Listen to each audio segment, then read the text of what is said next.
Magkatuwang na nirespondihan ng UNTV News and Rescue at Oxva Fire and Rescue Volunteers ang isang motorcycle crash accident sa Santa Ana, Manila, kaninang alas 2:30 ng madaling araw. Hindi maigalaw ng maayos ang motorcycle rider na ito ang kanyang katawan matapos sumemplang at tumama ang likurang bahagi sa kalsada. Nagtamo rin ito ng gasgas sa kanang bisig at kanang tuhod. Matapos maisagawa ang first aid kung saan na aksidente, ay kaagad itong ipinasok sa rescue vehicle.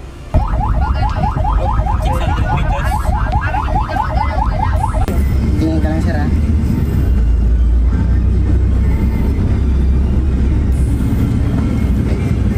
Ito, sir.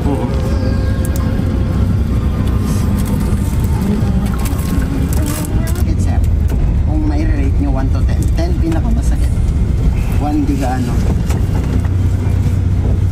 Pag huminga talaga ako malalim, masakit siya.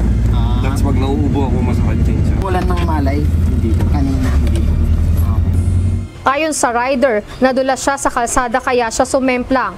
Dinala ang pasyente sa Philippine General Hospital.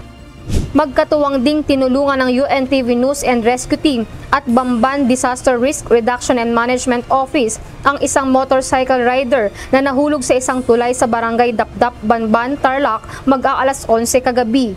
Mula sa kinahulugan nito, kinailangan siyang ilagay sa backboard bago iakyat at maisakay sa ambulansya. Nabalian ito ng buto sa kaliwang hita. Ayon sa rider, pauwi na ito sa kanila nang bigla umanong may tumawid na aso sa gitna ng kalsada at nang iwasan ito ay hindi niya makontrol ang minamanehong motorsiklo dahilan upang mahulog ito sa tulay. Ang Bamban MDRRMO na ang nagdala ng pasyente sa ospital.